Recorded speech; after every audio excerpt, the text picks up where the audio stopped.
he came over to visit. He is lying. He came over to 30 visit. days? He lied.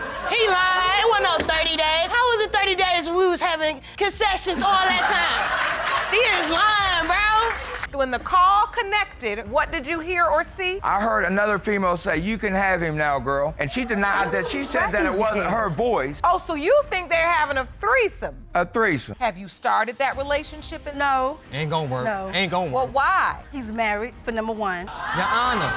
Your Honor. Married for number one. Your Honor. Your Honor. Mrs. Schenk spills the beans about her growing suspicions regarding Serenity's paternity as the kiddo hit the terrible twos, leading Mr. Robinson to start ghosting his own daughter. Witnessing her munchkin's heartache becomes a daily soap opera for Miss Schenk. And just when you thought it couldn't get any spicier, buckle up. You claim that when your daughter Serenity turned 2, Mr. Robinson began to doubt paternity. Yes, Your Honor. And since then, you claim he's pulled away from your child and it's now breaking your heart to watch her suffer. Yes, Your Honor. The plot thickens, and oh, how it thickens. Mr. Robinson takes us on a journey from being Serenity's #1 fan to questioning if he's even part of the fan club. The anticipation for the DNA drumroll is palpable as he teeters on the edge of his seat, hoping to be crowned the dad. The air is charged with tension, and then boom, a wild turn appears. State from the moment Serenity was born, you were actively involved in her life and developed a very strong bond. Yes, Your Honor. However, when Ms. Schenk suddenly stated you may not be her biological father and started to pursue DNA testing of another man, you pulled away. Yes, Your Honor. DNA results prove you are Serenity's father, so you can once again feel close to your little girl. Adding more spice to the drama stew, the courtroom becomes the stage for Mr. Robinson's narrative of being the ever-present father figure until Ms. Schenk dropped the bomb about Serenity's potential other daddy. This revelation turns the story into a tangled web of emotions and commitment. Just as you're catching your breath, the plot twists again. Ms. Schenk was pregnant. You thought you were having a baby. Yes, ma'am. It was never ever mentioned to you that there could possibly be another father. Yes, ma'am. And when you say you were there, give me details. I was there through all her doctor's appointments. Each and every doctor's appointment, I was there. Even for Serenity, when she was born, I was there for her, helping her out with her. Were you two in a relationship? Not in an actual relationship. We was dealing with each other off and on. Off and on. Yes, ma'am. Sexual relationship. Your jaw will hit the floor with this bombshell. Ms. Schenk, in a plot twist worthy of a telenovela, confesses to a rendezvous with another man during the conception saga, stirring the pot of paternity doubts. This confession is a tearjerker and heart-wrencher rolled into one. The next scene is so gripping, you'll need popcorn. She told me that she had slept with a friend of mine and didn't know if I was the father or if he was the father. So she came clean? Yes, ma'am. So Ms. Schenk, that happened? Yes, Your Honor. Fill me in. When you found out you were pregnant, did you think he was the father, or did you know right off the bat there could possibly be another father? I didn't know. The suspense is killer as the tale unravels. Dive deeper into the rabbit hole of timelines and secret doubts that plagued Ms. Schenk until she finally decides to come clean to Mr. Robinson about the daddy dilemma. But wait, there's more drama ahead that's too juicy to miss. Yes, Your Honor. But you did sleep with someone else during the window of conception. Yes. There was an issue with the protection you used. Yes, Your Honor. When you found out you were pregnant, did you immediately say it could be Mr. Robinson or the other guy, or did you say to yourself you felt like it was just Mr. Robinson because you'd only been with the other guy once? Yes, Your Honor. Was it just one time with the other guy? Yes, Your Honor. This emotional whirlwind keeps on spinning. Mr. Robinson's emotional turmoil, his seesaw of support for Serenity amidst the sea of uncertainties, and his heartbreaking step back when the DNA test looms are soap opera gold. The next chapter in this saga is so enthralling, you'll be glued to your seat. And so you continued to be there? Yes, ma'am. Through the birth? Through the birth, I was there. There at the hospital? Yes, ma'am. I was there through her whole pregnancy. I was there through her birth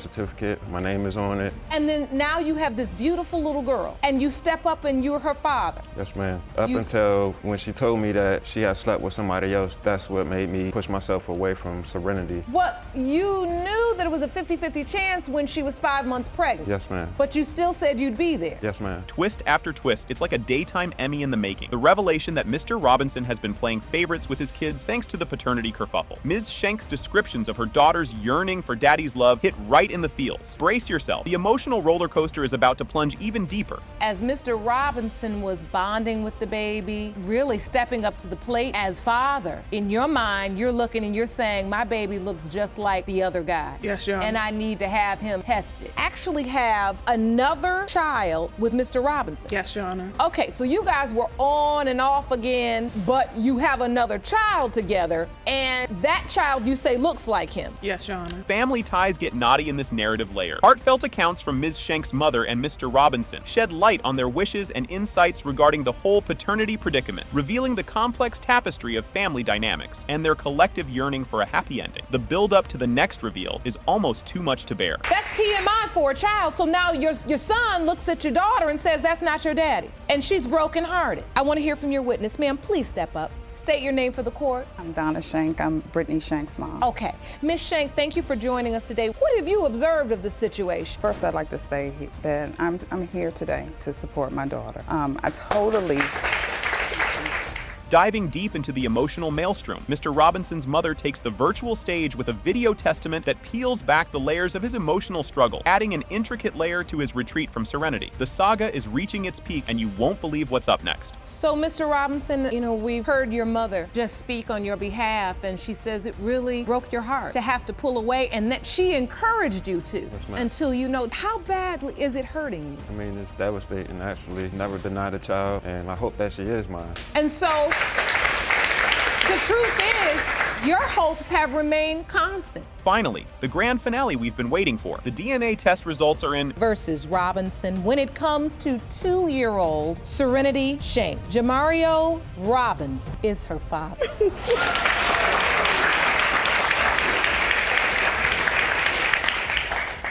Can you believe the drama unfolding right before our eyes? Picture this. Mr. Wilson, with the flair of a man who's just found an extra fry at the bottom of the bag, opens his case. He's alleging that Ms. Dean's daughter, Jakaya, might not be his biological kid after he uncovered Ms. Dean's secret salsa lessons with the mailman in his very own living room. I mean, he had moved her in, given her the Wi-Fi password, and even shared his Netflix account. And just when you're thinking, this is as dramatic as a llama on a skateboard, hold on to your hats, folks. Mr. Wilson, you've opened your case today to prove that Ms. Dean's 17-month-old daughter, Jakaya, is not your biological child. You say you moved her into your home, laid out the red carpet, only to find out she was rolling around with other men in your home. Is that correct? Yes, Your Honor. Ms. Dean, you say Mr. Wilson has turned his back on your daughter and he welcomed her into the world and signed her birth certificate. You claim Mr. Wilson is her father and his denial is hurting you and your daughter. In a heart-wrenching counter, Ms. Dean, standing her ground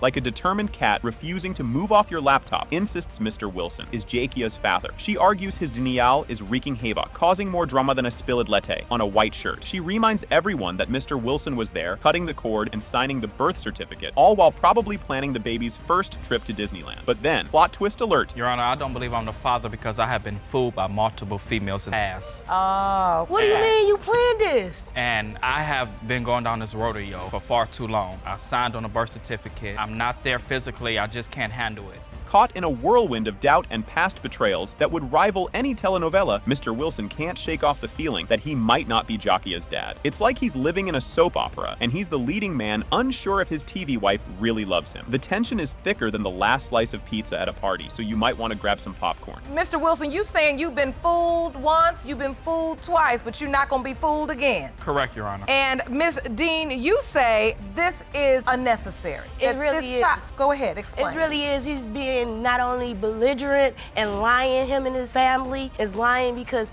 not only did we plan this baby, we had sessions, I had my period. You had concessions? You know, we literally getting down, doing things besides just. The plot thickens, turning into a hearty stew of confusion and revelations about the couple's past, their dreams of co-parenting, and possibly even getting a dog together. It's like they were planning the perfect family portrait, only to realize they forgot to invite the photographer. Strap in, because the roller coaster of drama is about to do a loop-de-loop. She hit me up like, what you up to, and this, that, and the other. At the time, I was taking care of my stepfather, had my own house, car working, things of that nature. We decided to meet up, planned the baby. The baby was just not a coincidence. I asked her, could she have a baby for me? That you planned. Because she knew what I've been through in the past with not having kids and how desperately I wanted to have it. And she had me under the impression that she was willing to go through with it. And I did. And, you don't see the baby? You know, I see the baby, but I don't see me in the baby. I see the ex in the baby.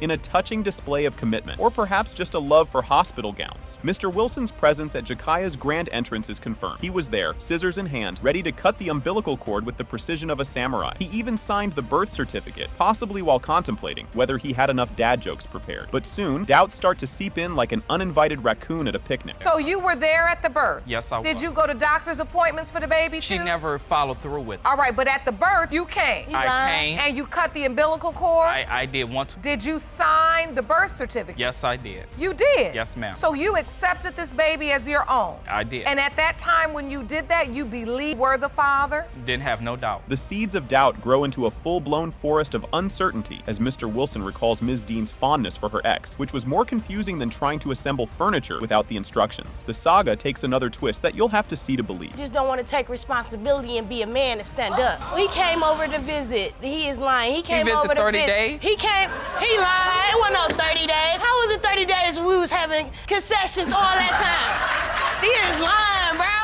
In a moment as revealing as forgetting to wear pants to a Zoom meeting, Ms. Dean and her ex, in a dramatic conference call that could have been sponsored by a soap opera network, admit to Mr. Wilson that Ja'Kiah isn't his child. It's like the final scene in a mystery movie where the detective puts on his hat and walks into the fog. Except this time, it's Mr. Wilson and he's returning the baby monitor. It's a possibility this could be my baby, but it's in fact her baby. And until I know if it's my baby, I'm going to give it back her baby. I'm not going to hold the baby up, not going to take it away from her mom. I'm giving it back to her. I dropped the baby off at a couple of weeks and I haven't seen the baby since. And how long has it been? The baby is like 17 months. And how long has it been since you've seen her? 17 months. With everyone holding their breath as if they're about to dive into a pool of cold noodles, the court unveils the DNA results. Drumroll, please. Mr. Wilson is not the father. The room explodes into a cacophony of gasps, tears, and probably a fainting grandmother somewhere. Just when you think you've seen it all, this episode proves the drama isn't just in soap operas. It's right here, in the most unexpected moments of life. Stay tuned, because this story has more layers than a lasagna at a potluck. It has been determined by this court.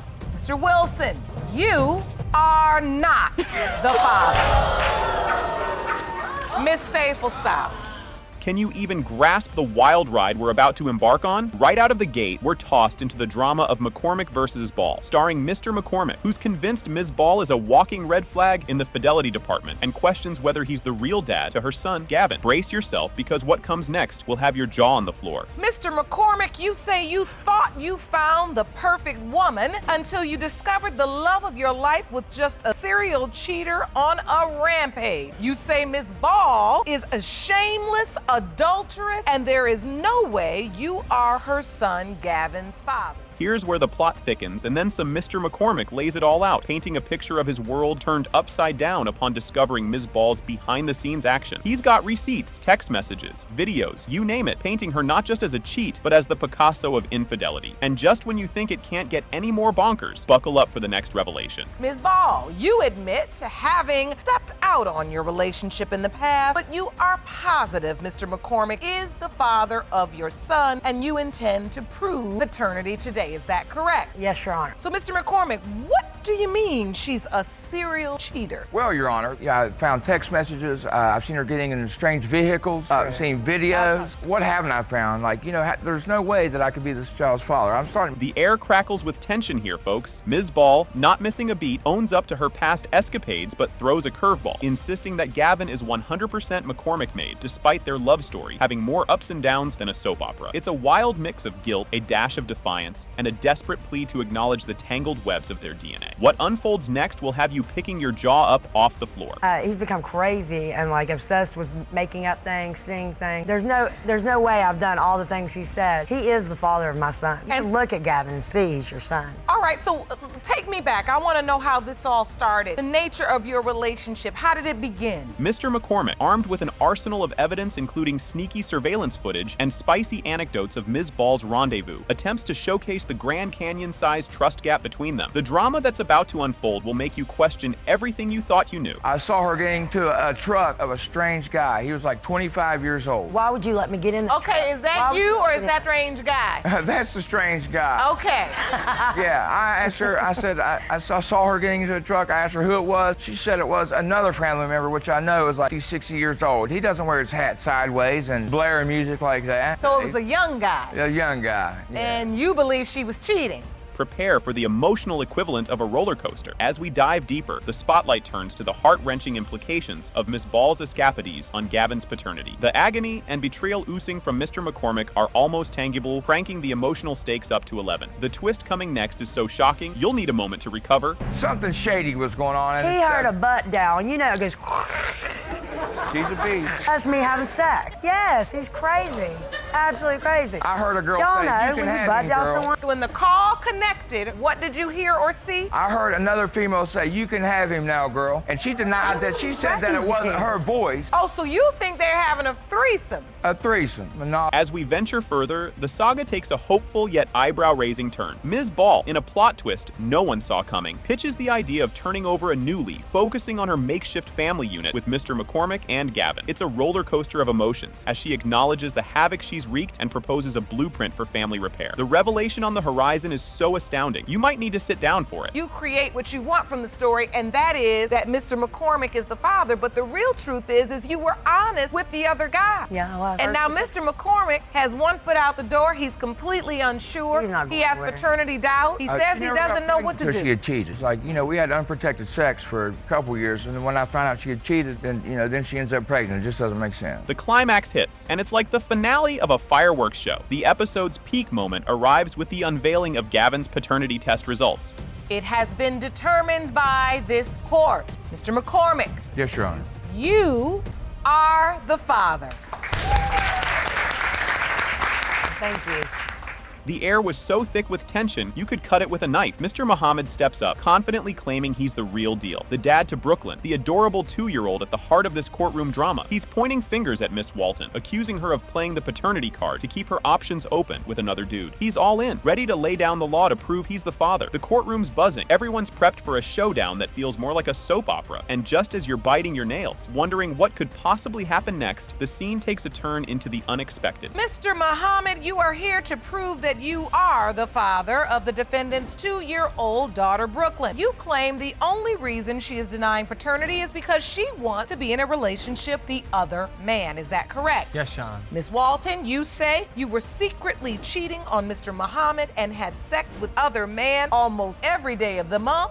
Right after that bombshell, the courtroom's atmosphere was electric with anticipation. Miss Walton, not missing a beat, drops her own bombshell. She's been seeing another man practically on the daily, firmly believing Mr. Muhammad's not father material. Her candid confession throws a wrench into the works, unraveling the complexity of their tangled hearts and the real noodle scratcher. Who's the daddy? Her words send ripples through the room, setting the stage for more jaw-dropping reveals. But wait, there's more. The plot thickens with each passing moment. So, Mr. Muhammad, you are convinced you are Brooklyn's father. Yes, ma'am. Explain. First of all, I would never let another man raise my child. I was always raised to do the right thing, always raised to be a stand-up gentleman. I know take care of all my children. You can look at Brooklyn now, see my face features, everything. I'm here today to prove today that I am the father. Silence fell so hard, you could hear a flea sneeze. The spotlight's on Miss Walton as she dives into the juicy details of her roller coaster relationship with Mr. Muhammad around the time Brooklyn was conceived, hinting at a merry-go-round of love affairs. Her confessions about sneaky rendezvous and secret glances with the other man weave a complex web of passion and intrigue. The air's charged with the drama of it all, setting the stage for an even twistier turn of events. Hold on to your hats. The emotional roller coaster is just picking up speed. Because during my conception day, I was having more sexual intercourse with the other guy than Mr. Muhammad.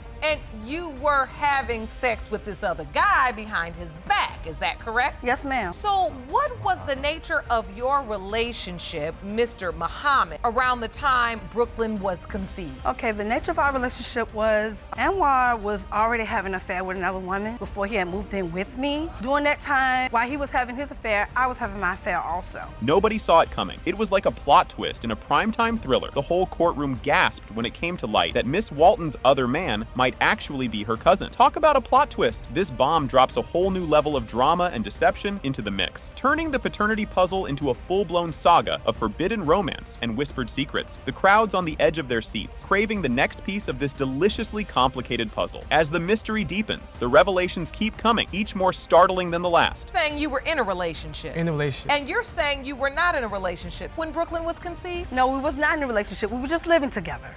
And you have an older child together, am I correct? Yeah, 4 years old. So how did you manage to sneak around with the other guy behind Mr. Muhammad's back? Well, what happens is we was sneaking off to the hotel and having our, relations there. And where were you supposed to be? Where did you tell Mr. Muhammad you were? Work. I told him I was at work. Just when you think you've seen it all, the drama escalates to new heights. In a bold move, Miss Walton reveals her dual dalliances with Mr. Muhammad and the supposed cousin during the crucial time frame, throwing Brooklyn's paternity into a whirlwind of doubt. This admission is like dropping a grenade of doubt, highlighting the messiness of human relationships and the Herculean task of sifting truth from scandal. The judge and spectators are now embroiled in a paternity conundrum that feels more like unraveling a mystery novel. But the emotional whirlwind doesn't stop there. It's only just begun. She sleep, I looked at her phone, I started seeing a full-fledged text message about having sex, all that stuff. Y'all having a full relationship behind my back. So you had, I had no idea about this man. Like I said, she told me in the beginning that was a cousin. I ain't thinking nothing of it. I'm thinking it's a family member. How you found out about the man at all? You stop having sex with me. I know when you stop having sex with me, it's a problem there. The room was buzzing with a cocktail of anticipation and speculation. As Mr. Muhammad and Miss Walton go tit for tat over the whens and wheres of Brooklyn's conception, the plot only thickens. Their clashing memories over romantic rendezvous and calendar dates add layers of confusion and intrigue to the paternity mystery, turning the courtroom into a theater of the absurd. It's a wild ride of he said, she said, with Brooklyn's origins caught in the middle. And just when you think it can't get any more convoluted, the story takes another dramatic turn. Your Honor, I remember us having sex at my house, not his mother's house. So, Mr. Muhammad, is it your testimony that you conceived your daughter, Brooke, in your mother's bathroom on the sink? Yes, ma'am. So when do you think you conceived? I conceived February 4th. Each word spun the situation into a more intricate web. Miss Walton, in a candid moment, professes her heart leans heavily towards the other man, as both partner and preferable papa, laying bare the emotional undercurrents driving this paternity roller coaster. This revelation not only stirs the pot, but also paints a picture of a love triangle ensnared in legal wrangles. The courtroom's alive with whispers and side eyes as personal dramas intersect with legal battles. The crescendo of this episode is on the horizon, promising a finale filled with unexpected twists. Do you want to be with this other man too? Yes, Your Honor.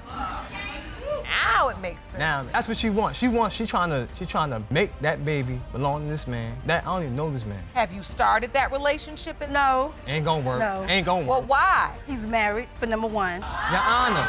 Your Honor. He's married for number one. Your Honor. Your Honor.